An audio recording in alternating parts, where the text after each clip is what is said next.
মাত্র ১০ মিনিট এর মধ্যেই লেবাননের আকাশে নেমে আসে অদ্ভুত এক ভয়াবহ তাণ্ডব। ইসরায়েল একযোগে ১০০টির বেশি বিমান হামলা চালায় লেবাননের বিভিন্ন এলাকায়।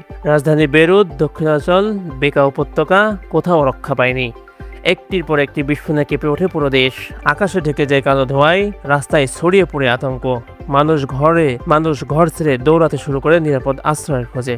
লেবাননের স্বাস্থ্য মন্ত্রণালয়ের তথ্য অনুযায়ী এই হামলায় ৩০০ জনের বেশি মানুষ নিহত হয়েছে, আহত হয়েছে আরও ১,০০০-এর বেশি। নিহতের মধ্যে নারী, শিশু ও বৃদ্ধ রয়েছেন।